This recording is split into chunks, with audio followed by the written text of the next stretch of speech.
Hi, welcome to Wise Beyond Bitcoin, your home for the crypto neo news, education, and opportunity. My name is Ryan. My name is Lucas.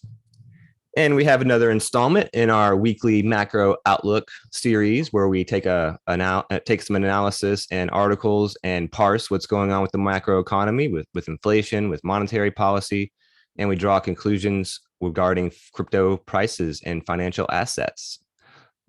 So without further ado, this is not financial advice. We do our own research. We expect you to do yours, make your own mistakes because we make our own, and take this with a grain of salt. So we have some news to share. Jerome Powell, Chairman Powell, the Fed chair, has yesterday spoke in front of the Congress and discussed what his outlook is for the Fed policy and what we can expect going forward. And the markets broadly enjoyed what he had to say. Had a calming effect, which is, I'm sure, the goal. And so let's go through this and talk about what we learned regarding monetary policy. So we all know that the Russia invasion of Ukraine is creating some uncertainty in the markets and in general, right? And so in reaction to this, Powell has made it real clear that he's proposing to a 25 basis point rate hike later this month when they meet in March. And this is a very small, or it's not very small, but it's smaller than what maybe some of the people were expecting, given the fact that inflation has been, kind of ripping and hitting historical highs that we haven't seen since the 80s. And, that seems to call for an equally responsive remove by the Fed, right, to tamp down this inflation problem. So there was somewhat of an expectation that we could even see a 0.5 point increase in March, which pretty deflationary, and that spooks markets to some degree. So seeing the 25% or 25 basis point proposed hike, that's definitely brings calm and a little bit of certainty to the markets and gives us a better idea of where the Fed's at, what they're thinking, given where we're at with the geopolitical tensions and also with inflation, right? Because these are problems that seem to kind of it's a rock and a hard spot kind of thing where, the inflation is becoming an issue. So you want to have a response, but then you got this risk on with the war and uncertainty on how that could affect markets. And so if your response doesn't factor that in, you might have an overly constrictive policy. You'd have the risk from the war interacting with the rate hike, and you could really spook markets, with the wrong mixture of policy given this war situation. So this is what we're getting: more certainty and an attempt to calm the markets. And if you've been following some of the macro outlook or just the news in general, the sentiment in the market has been kind of bearish or close to bearish, because there's been a lot of talk of these 5 to 6 rate hikes within the year, and get ready for it, and it could be big and painful. And as you said, the geopolitical, these new situations that have come up have changed a lot and have reduced the expectation of these rate hikes substantially enough to be bullish. I mean, but less 50 basis points, 0.5%. Right. Is that right? Somewhere. Yeah. Not that. That's not going to be on the table. Apparently, that's the takeaway from here. And I think when you look yesterday, markets were up. Even crypto markets were rallying. There was a lot of. This was definitely what the market wanted to see. This is what people want. They don't want to see a drastic rate hike, and we can talk about why. I mean, if you can think about the time value of money, if you consider that stock markets and securities, those are priced generally based on this discounting formula where future revenues are discounted into present prices, and that's where we get the values today. And people trade these securities based on these future expectations of revenues, and so when you have a higher interest rate, when interest rates go up, that discount becomes greater, right? So the present value becomes a smaller absolute number given an equal amount of future revenue. So the discount just automatically mechanically just discount, it reduces the value of present prices. It reduces present prices. So a greater discount, a higher discount, greater reduction in present prices. So there's a very easy mechanical kind of relationship between interest rates and financial market prices.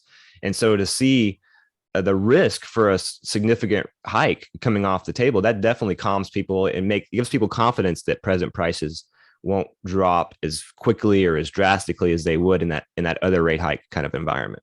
So if you're curious about why do interest rates matter so much, it's this discounting mechanism that's cheap for first and foremost. And then there's the financing part too. When you're borrowing money, 50 basis points changes you're in the debt service in a big way. So sure. There's also that demand for loans channel that this works through as well.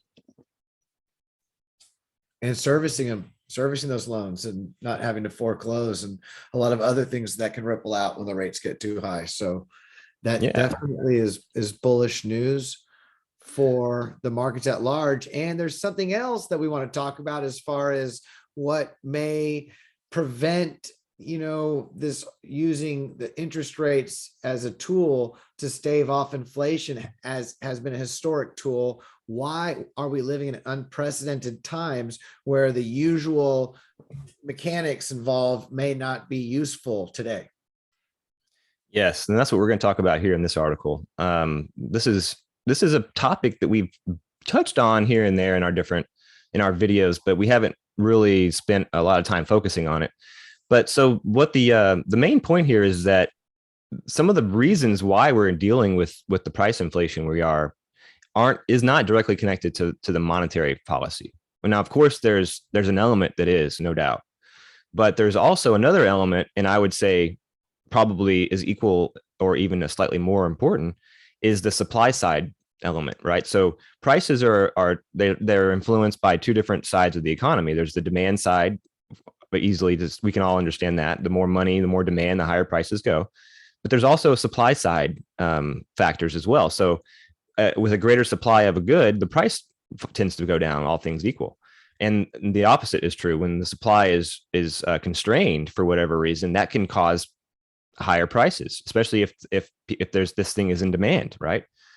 So there's supply and demand factors that influence prices. And when you're considering inflation and how to fight it, how to solve that problem, if you're only looking at the demand side factors or the monetary side factors, and you're trying to solve inflation through that channel, you could be missing out on the supply side factors that are leading to it, right? And if you're not addressing those and you're just ignoring them, then there's a good risk that you're going to be unable, or you're not going to be successful in your attempt to get inflation out of control. And if anything, if you've misdiagnosed the cause, it could actually be counterproductive, and we're going to walk through that.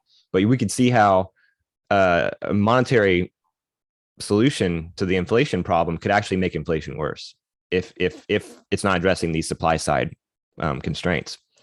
So let's talk about that a little bit, because that's complicated and not everybody may be understanding this if you don't have an econ background. So let's make it real and talk about something concrete instead of just in theory. We can talk about, one of the things we can talk about is cars. There's been a massive run up in used cars. The price of used, people are selling their used cars, and then even new cars are expensive too. And so the question is, well, what's going on? Why are these cars are so expensive? And it has to do with the pandemic and the supply side stuff. So during the pandemic, a lot of factories and manufacturing cut back on their production, anticipating a lower demand, right? You don't want to produce for a market that's not there, right? So they anticipated a diminished demand, and then they reduced their production. Well, as the economy opened back up from COVID, after COVID, the demand for cars it was right back in, because of all the money creation and all the stimulus that was getting spent in the economy. There was more demand, I guess you would say pent up demand, than what people expected. And so there wasn't a supply of vehicles. So we have a supply problem. And so it'll take time for that supply to come back up. And then the semiconductor shortage is another factor here. So not all of the inputs that you make cars with are readily available. There's scarcities and fractured supply chains. And so all of this is a factor. And so the same thing is true of housing. There's supply side constraints, zoning, different regulations that keep single family zoning regulations keep denser housing from being built in very in demand areas. And so there's a constraint on supply there too. And so if you were to raise interest rates, thinking that that was the way to solve the inflation problem, you're actually going to constrain the supply of new housing, which could make the housing prices go up even more if this demand continues, right? And the same thing is true of cars. If at higher interest rates, it's going to make it more difficult to produce cars. And so the long story short here is that if you're dealing with a supply side constraint, if you're dealing with supply side constraints and your inflation problem, the monetary solutions might not work, and they could actually be counterproductive because you're constricting economic activity, which just feeds back into that supply side problem.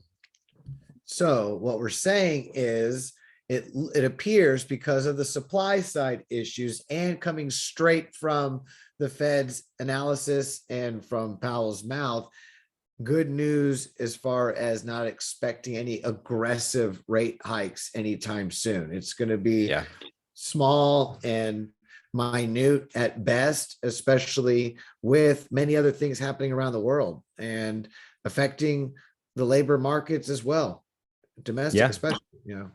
Right. You're right. So it is. I do read this as bullish because it means that there's an awareness that there's not going to be a clear monetary solution to this, which means that we're not going to throw all our eggs in that basket, right? And I think that's great because honestly, that's not going to be good. If we really go hard on that, that's going to be painful. That's going to create a recession. People are going to be out of work. Unemployment could go higher. It has there's real costs on it, and they usually fall on the most vulnerable of us, right? Not the people with the greatest responsibility or the most means to weather that kind of a panic. But it tends to fall. The costs fall on the people with the most limited means, right? They're unemployed. They lose their cars. They lose their homes. And, it becomes a big deal. So I'd love to not have to go through that. And to see that the Fed is at least understanding the limits of monetary policy, that I think that's a good thing, because that's one of the themes we've always kind of been involved with in our economic background, is that, hey, this monetary policy is very limited in what it can do. And it can be more of a harm than a help. And if it's not managed prudently.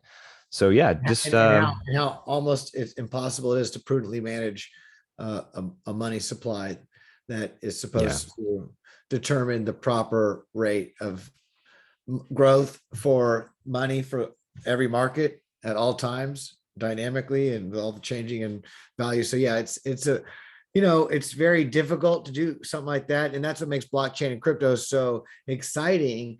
Is we have a technology that is showing a way for humanity to have a monetary system that doesn't have these, I don't want to say irrationalities, but absolutely these unplanned or undetermined, well, it takes an element of risk out for sure. Yeah, for sure. It removes risk when markets can know and plan for a set rate, a set supply growth, and it will be changed. That was the big insight that Milton Friedman and the Monetarist had, is that there's a lot of waste in the economy as it overheats, and then as we correct and we go through a recession, there's a lot of wasteful activity that could be avoided if we just had a simple policy rule where the monetary policy would increase by 3% a year, and just program it, and then just take the discretion out of the hands of these individuals who maybe have political desires or goals, or maybe they're just limited in what they can know about the economy in general. So there's a lot of ways you can mess that up. Right. And so he thought, well, let's just make it simple, program a rule, take the experts out of the decision making, and it'll be easier. Like you said, we can plan, we'll know, we can rely on the fact there's going to be a 3% increase every year. It'll be very predictable, and it should be enough to offset whatever deflationary forces are at work through the natural growth process, right? The idea was price stability. And if the economy is growing, the money supply can grow at a predictable rate, and we'll have price stability. Right. And of course, that was never going to happen until we had crypto. Right. There was no technology to make that possible without it being hacked or exploited by some group, and to make sure that that rate was held true and not changed at some arbitrarily at some other point in time. So Right. that's not a rationality, but it takes the arbitrariness away. It makes it less arbitrary, and it helps for planning and coordinating prices and value for Yep. capital, for long-term capital. And I'd also say it would help with the income inequality problem we have, where the class problem, where when we talk about that a lot, the Cantillon effect, right? And the redistribution of wealth that happens as new money is created and injected and spent into certain points and goes to certain groups and classes first before it circulates to the rest, and how that's a redistributive process. So yeah, to get around that with a programmed rule, that's another huge benefit, that I would point to. I would also mention this, because as we talk about, it won't be solved by the Fed. This is not promoting some kind of New Deal. Hopefully this does not lead to some kind of New Deal thinking where other forces need to step in and direct the labor markets in order to maximize. Well, I'll tell you what, if that does come, we'll have plenty to say about it. Because what would be more practical and a better solution would be to deleverage certain intermediaries, institutions, to let the prices correct set and not have so many people up a creek without a paddle. And there can be a offsetting on both sides of the books to allow people to maintain their assets and some relative stability during these times as the market reflate. Yeah, that's totally doable. Well, we have one more little link to show before we wrap this up, and I'm not going to go through this because it's a little bit detailed, but if you're curious, this is the Fed's report. They do a yearly report, two semi-annual reports a year, and this is the report that's being delivered to Congress, and Chairman Powell is speaking in front of the Senate today, the House yesterday. So if you want to know more about what the Fed's thinking in greater detail, you can check this out. We're going to leave links in the bottom. It takes a look at labor market, inflation, financial conditions, international problems, talks a little bit about what the balance sheet policy is going forward. And, it's definitely worth looking into if you're curious about more details regarding what the Fed thinks is going on.